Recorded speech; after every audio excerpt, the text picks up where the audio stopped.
ओम शांति। अतिथि मुझे तारीख है 10/12/2025। मीठा मीठा भाव चुनता मीठे मीठे भारत।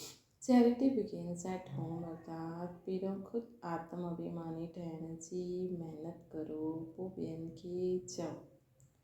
आत्मा समझी करे आत्मा की ही ज्ञान दियो त ज्ञान तलवार में जौ रचेंदो। आत्मा समझी करे आत्मा के ज्ञान दियो त ज्ञान तलवार में जौहर अचेंदो। प्रश्न संगम ते कीअं ॿ ॻाल्हियुनि जी महिनत करण सां सतयुगी तख़्त जे मालिक ठही वेंदा आहियूं। उत्तर दुख सुख निंदा स्तुति जी समान स्थिति रहे। ये मेहनत करो। कोई भी कुछ उल्टो सुल्टो चए क्रोध करे त तव्हां चुप थी वञो। कॾहिं मुख जी ताली न वॼायो। अखियुनि खे सिविल न ठाहियो। क्रिमिनल आहे बिल्कुलु समाप्त थी वञे। असां सभु आत्माऊं भाव आहियूं। आत्मा समझी करे ज्ञान ॾियो। आत्म अभिमानी ठहण जी महिनत करो त सतयुगी तख़्त जे मालिक ठही वेंदो। संपूर्ण पवित्र ठहण वारा ही गद्दी नशीन थींदा। संपूर्ण पवित्र ठहण वारा ही गद्दी नशीन थींदा। ओम शांति। रूहानी बाप रूहानी ॿारनि सां ॻाल्हाइनि था। तव्हां आत्माउनि जो इहे टियों नेत्र तव्हांखे मिलियो आहे जंहिंखे ज्ञान जो नेत्र बि चइबो आहे। उन्हनि सां तव्हां ॾिसंदा आहियो पंहिंजे भाइयनि खे। त इहे बुद्धि सां सम्झंदा आहियो न कि जॾहिं असां भाउ खे ॾिसंदा आहियूं त कर्मनि जो चंचल न थी सघंदियूं आहिनि। ॿियो ईअं चईंदे चईंदे अखियूं जो क्रिमिनल आहिनि उहे सिविल थी वेंदियूं है न। ॿियो ईअं चईंदे चईंदे अखियूं जो क्रिमिनल आहिनि उहे सिविल थींदी वेंदियूं। असां सभु आत्माऊं भाव आहियूं। बाप चईंदा आहिनि विश्व जा मालिक ठहिण लाइ महिनत त करणी पवंदी आहे न। त हाणे इहा महिनत करो। महिनत करण लाइ बाबा नई नई गुइया पॉइंट्स ॿुधाईंदा आहिनि। त हाणे पंहिंजे खे भाउ सम्झी करे ज्ञान ॾियण जी आदत विझो। पोइ इहा जो ॻाल्हि आहे न वी आर ऑल ब्रदर्स इहे प्रैक्टिकल थी वेंदो। हाणे तव्हां सचा ब्रदर्स आहियो। श्री बाबा खे ॼाणंदा आहियो। बाप तव्हां ॿारनि सां गॾु सर्विस था करनि। हिमती ॿार मदद बाप त बाप अची करे इहे हिमत ॾींदा आहिनि सर्विस करण जी। त इहे सहज थी वियो न। त रोज़ु इहो प्रैक्टिस करणी पवंदी। सुस्ती न थियणी खपे। इहे नई नई पॉइंट्स ॿारनि खे मिलंदी आहे। ॿार ॼाणंदा आहिनि कि असां भाइयुनि खे बाबा पढ़ाइनि था। आत्माऊं पढ़ंदियूं आहिनि। इहे रूहानी नॉलेज आहे। इन खे स्पिरिचुअल नॉलेज चइबो आहे। सिर्फ़ु हिन समय रूहानी नॉलेज रूहानी बाप सां मिलंदी आहे। श्री बाबा ईंदा आहिनि संगम ते जबकि सृष्टि बदलदी आहे।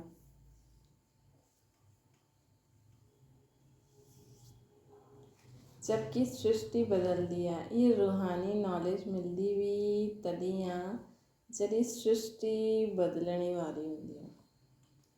बाबा अची करे इहे ई त रूहानी नॉलेज ॾींदा आहिनि कि पंहिंजे खे आत्मा सम्झो। आत्मा नंगी अर्थात अशरीरी आई हुई। हाणे पोइ शरीर धारण कयो अथईं।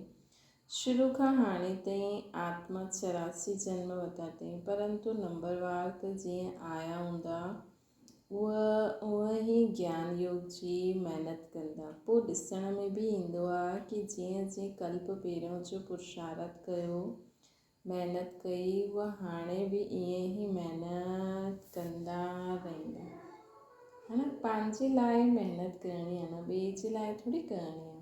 त पंहिंजे खे आत्मा सम्झी करे पाण सां गॾु महिनत करणी आहे। ॿियो छा कंदो आहे उन सां असांखे छा थींदो असांजो छा थींदो। चैरिटी बिगिन्स एट होम माना पहिरियों ख़ुदि महिनत करणी आहे। पुठियां ॿियनि खे अर्थात भाइयुनि खे चइणो आहे। जॾहिं तव्हां पंहिंजे खे आत्मा सम्झी करे आत्मा खे ज्ञान ॾींदा आहियो त तव्हांजी ज्ञान तलवार में जौहर रहंदो आहे।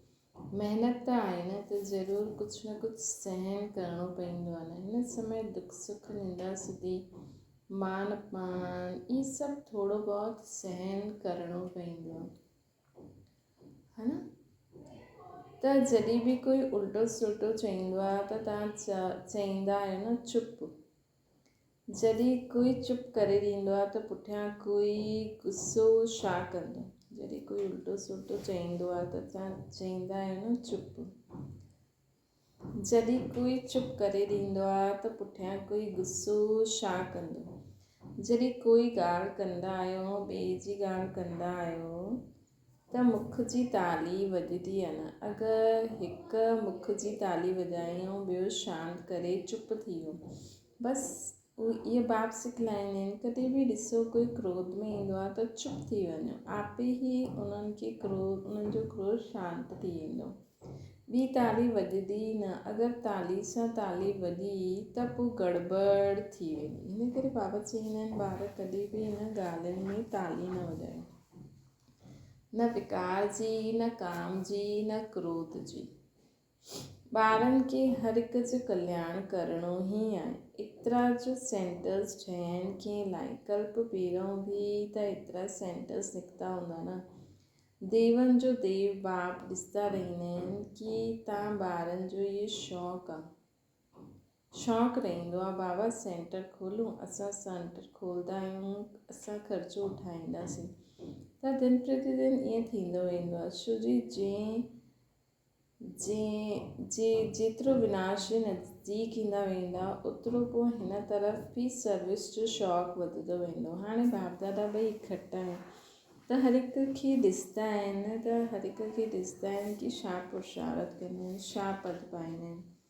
कंहिंजो पुरुषार्थ उत्तम, कंहिंजो मध्यम, कंहिंजो कनिष्ठ, उहो त ॾिठो आहे न।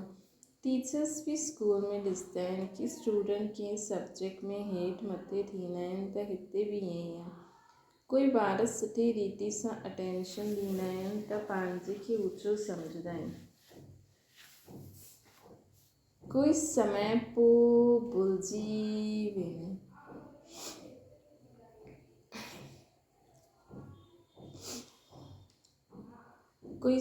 पोइ भुलिजी वेंदा आहिनि। भूल कंदा आहिनि, यादि में न रहंदा आहिनि त पंहिंजे खे कमु सम्झंदा आहिनि। इहे स्कूल आहे न। ॿार चवंदा आहिनि बाबा असां कॾहिं कॾहिं ॾाढा ख़ुशि रहंदा आहियूं।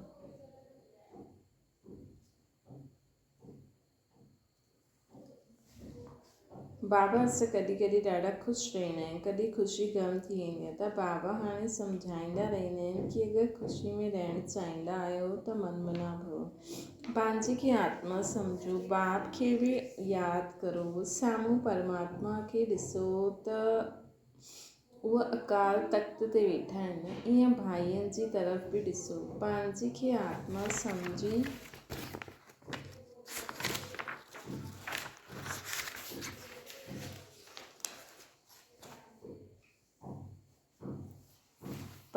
आत्मा सम्झी करे पोइ हिन भाईअनि खे ॾिसो।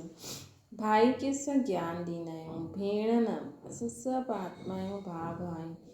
आत्माउनि खे ज्ञान ॾिबो आहे न। अगरि इहा आदत तव्हांजी पइजी वेंदी त तव्हांजी जो क्रिमिनल आई आहे उहा जो तव्हांखे धोखो ॾींदी आहे उहा आहिस्ते आहिस्ते बंदि थी वेंदी।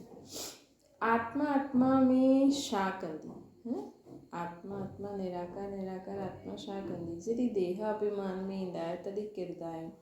ॾाढा चवंदा आहिनि बाबा असांजी क्रिमिनल आहे। ॾाढा चवंदा आहिनि बाबा असांजी क्रिमिनल आहे। अच्छा, क्रिमिनल आहे खे हाणे सिविल आहे ठाहियो। बाबा आत्मा खे ॾिनो ई आहे टियों नेत्र। आत्मा में आहे टियों नेत्र, बुद्धि। टियों नेत्र सां ॾिसंदव त पोइ तव्हांजी देह खे ॾिसण जी आदत मिटिजी वेंदी। पंहिंजी टीं अख सां ॾिसो त देह खे ॾिसण जी आदत बंदि थी वेंदी। टीं अख सां ॾिसो। बाबा ॿारनि खे डायरेक्शन त ॾींदा रहंदा आहिनि। इन्हनि खे ब्रह्मा खे बि ईअं ई चवंदा आहिनि। इहे बाबा बि देह में आत्मा खे ॾिसंदा आहिनि त इन्हनि खे ई चइबो आहे रूहानी नॉलेज। ॾिसो पद केतिरो ऊचो पाईंदा आहिनि न, ज़बरदस्त पद आहे, त पुरुषारथ बि हीअं करिणो खपे। बाबा बि सम्झंदा आहिनि कल्प पहिरियों मुआफ़िक़ सभिनि जो पुरुषारथ हलंदो, कोई राजा रानी ठहींदा, कोई प्रजा में हली वेंदा। त हिते जॾहिं वेही करे निष्ठा बि कराईंदा आहियो त पंहिंजी खे आत्मा सम्झी करे ॿिए जी बि भ्रुकुटी में आत्मा खे ॾिसंदा रहंदा, त पोइ हुननि जी सर्विस थींदी रहंदी, है न। भले ॿियो कुझु बि न, लेकिन असां हुननि जी आत्मा खे ई ॾिसंदा रहंदासीं न, बाबा खे यादि करे, उहो कुझु बि चईंदा रहनि, तव्हां बाबा जी यादि में हुननि जी शिकिल बि ॾिसणी पवंदी, हा। तव्हां बसि हा हा न कयो, छो की कई बार बाबा चईंदा आहिनि न, बाबा चईंदा आहिनि न कि ग़लति ॻाल्हि में बि हा कंदव त पाप चढ़ी वेंदो। बसि उहो तव्हांखे ॿुधाइनि था, तव्हां अगरि तव्हांखे हुननि जी तरफ़ ॾिसणो थो पए त तव्हां हुननि जी आत्मा खे ॾिसो, हा। त बाबा चवनि था आत्मा सम्झी करे ॿिए जी बि भ्रुकुटी में आत्मा खे ॾिसंदव त इहे बि सर्विस सुठी थींदी। जो देवी अभिमानी थी करे वेंदा आहिनि न, उहा आत्माउनि खे ई ॾिसंदा आहिनि। इन्हनि जी ख़ूब प्रैक्टिस करो। अरे ऊच पद पाइणो आहे, कुझु त महिनत करणी पवंदी न। त हाणे आत्माउनि जे लाइ इहा महिनत आहे, इहा रूहानी नॉलेज हिकु ई दफ़ा बाबा अची करे असां सभिनि खे ॾींदा आहिनि, पूरे 5000 साल में हिकु बार। ॿियो कॾहिं बि न मिलंदी, न कलयुग में, न सतयुग में, न संगम ते। सो बि ब्राह्मणनि खे ई मिलंदी आहे, इहो पको यादि करे वठो। जे जेसिताईं ब्राह्मण न ठहींदा तेसिताईं देवता न ठहींदा। ब्राह्मण न ठहियो त देवता कीअं ठहींदा, ब्राह्मण ई देवता ठहींदा। हिन संगम ते ई इहा महिनत कंदा आहिनि न, ॿियो कोई समय इहा न कंदा आहिनि। ईअं न महिनत कबी आहे कि पंहिंजी की आत्मा ॿिए खे बि आत्मा सम्झी करे हुननि खे ज्ञान ॾियो। बाबा जे सम्झाईंदा आहिनि, हिननि ते वीचार सागर मंथन करो, जज करो कि छा इहे ठीकु आहे। असांजे फ़ाइदे जी ॻाल्हि आहे, असांखे आदत पइजी वेंदी कि बाबा जी जो शिक्षा आहे सो भाइयुनि खे ॾियणी आहे, फीमेल खे बि ॾियणी आहे त मेल खे बि ॾियणी आहे। ॾियणी त आत्माउनि खे ई आहे न,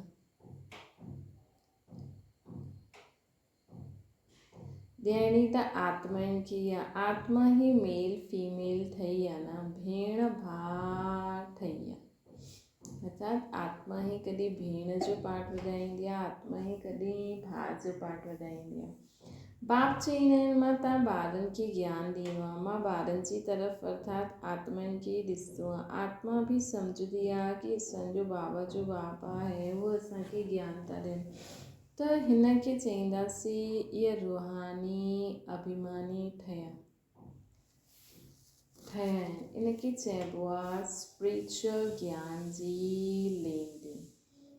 आत्मा जी परमात्मा सां गॾु आहे, त इहा बाप शिक्षा ॾींदा आहिनि कि जॾहिं बि कोई विज़िटर आदि ईंदा आहिनि त बि पंहिंजी खे आत्मा सम्झो। आत्मा खे बाप जो परिचय ॾियणो आहे न, आत्मा में ज्ञान आहे, शरीर में न। त हुननि खे बि आत्मा सम्झी करे ई ज्ञान ॾियणो आहे। इन सां हुननि खे बि सुठो लॻंदो, जीअं कि इहा जौहर आहे तव्हांजे मुख में, इहा ज्ञान जी तलवार में जौहर भरिजी वेंदो। छो जी देही अभिमानी थींदा आहियो न, त इहे बि प्रैक्टिस करे ॾिसो। बाबा चईंदा आहिनि जज करो, इहे ठीकु आहे। ऐं ॿारनि जे लाइ बि इहा कोई नई ॻाल्हि न आहे, छो जी बाप सम्झाईंदा ई सहज करे आहिनि न। चक्र लॻायो, हाणे नाटक पूरो थियो, हाणे बाबा जी यादि में रहंदा आहियो। तमो प्रधान खां सतो प्रधान ठही सतो प्रधान दुनिया जा मालिक ठहींदा आहियो।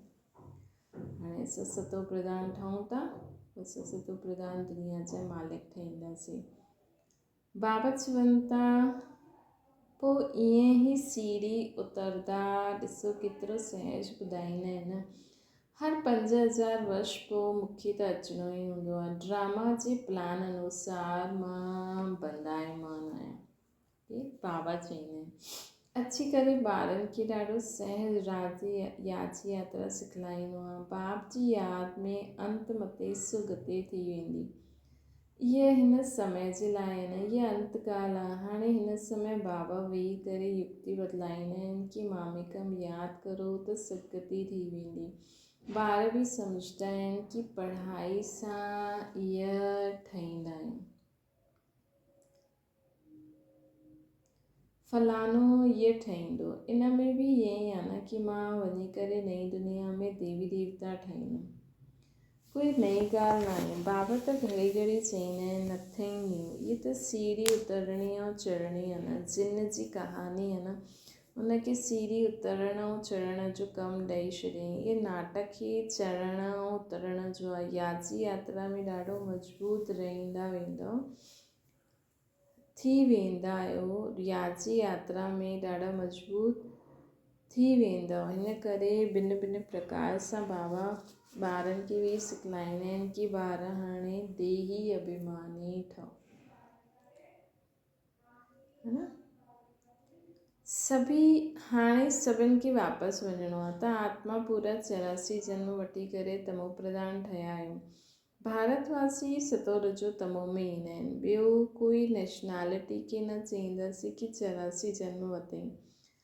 बाबा अची करे ॿुधाईंदा आहिनि नाटक में हर हिक जो पार्ट पंहिंजो पंहिंजो हूंदो आहे। आत्मा केॾी नंढी आहे, साइंसदान खे इहे सम्झ में ई न ईंदो आहे कि एतिरी नंढी आत्मा में ई अविनाशी पार्ट भरियलु आहे। दान वारनि खे सम्झ में ई न ईंदो आहे कि एॾी नंढी आत्मा में ई अविनाशी पार्ट भरियलु आहे। इहे सभिनि खां वंडरफुल ॻाल्हि आहे। एॾा सारा विद्वान पंडित साइंस एॾो अॻियां निकिरी आहिनि, चांद ताईं पहुची आहिनि, लेकिन हिकु नंढी आत्मा खे न पहचानंदा आहिनि। त बाबा चवनि था कि उन्हनि खे त इहो पतो ई न आहे, सम्झ ई न आहे। इहे बि वंडरफुल ॻाल्हि आहे। इहे नंढी सी आत्मा ऐं पार्ट ॾिसो केतिरो वॼाईंदी आहे।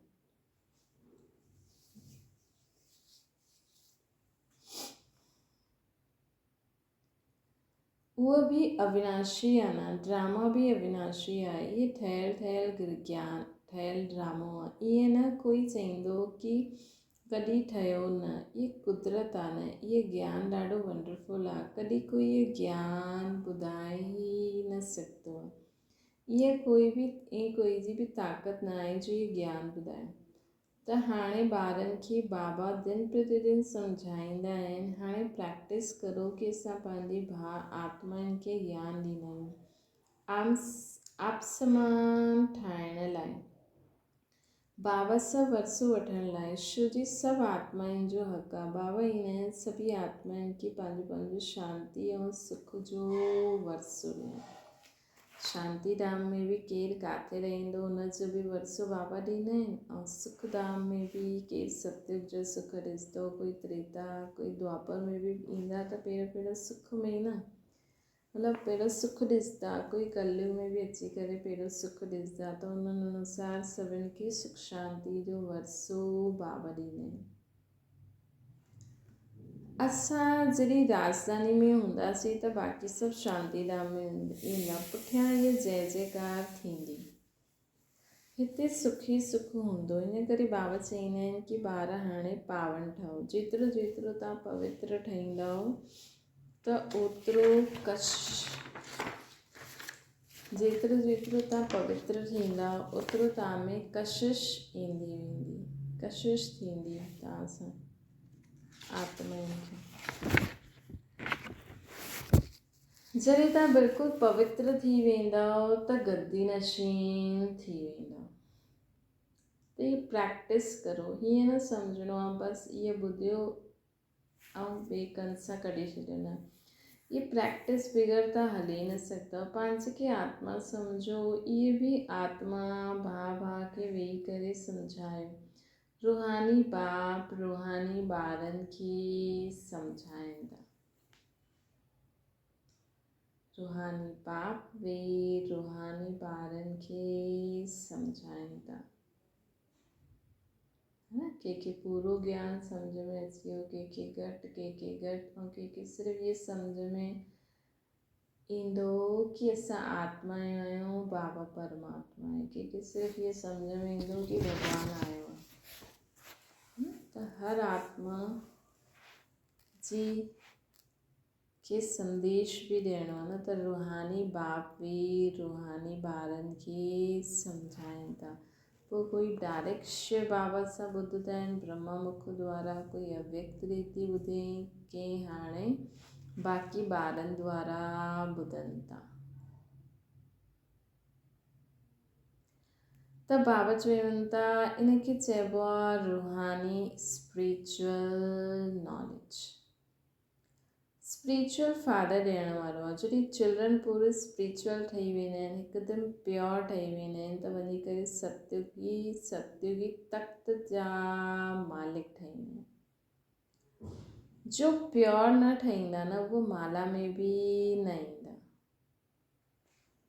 जो प्योर न ठहींदा उहो माला में बि न ईंदा।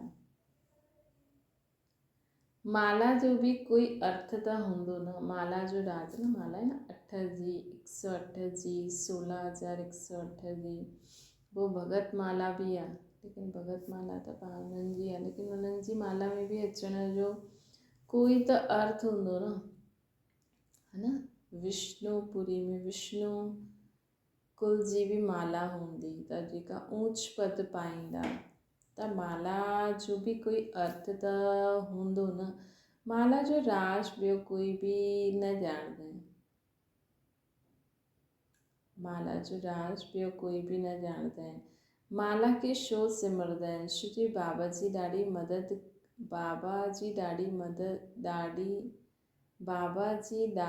ही मदद कई आहे। बाबा जी मदद कई आहे, त छो न सिमरंदा? जो सिमरंदा भी आहिनि, उन्हनि जो सिमरन भी थींदो आहे। जेका बाबा जी यादि में रही करे बाबा जे कार्य में ॾाढो मददगार रहंदा आहिनि, उन्हनि जो माला जे रूप में, दाणे जे रूप में सिमरन भी थींदो आहे, ऐं उन्हनि जी पूजा भी थींदी आहे, ऐं तव्हांजी शरीर जी भी पूजा थींदी आहे, ऐं मुंहिंजी त सिर्फ़ु आत्मा रूप में पूजा थींदी आहे। ॾिसो तव्हां आहियो डबल, तव्हांखे डबल रीति पूजदा आहिनि, मूंखां बि जास्ती। त जॾहिं देवता ठहींदा आहियो त देवताउनि जी भी पूजा कंदा आहिनि न। हिन करे पूजा में भी तव्हां तिखा आहियो, यादगार में भी तिखा आहियो, ऐं बादशाही में भी तव्हां तिखा आहियो। त बाबा चवंदा आहिनि हमेशह पंहिंजो विराट रूप साम्हूं रखो।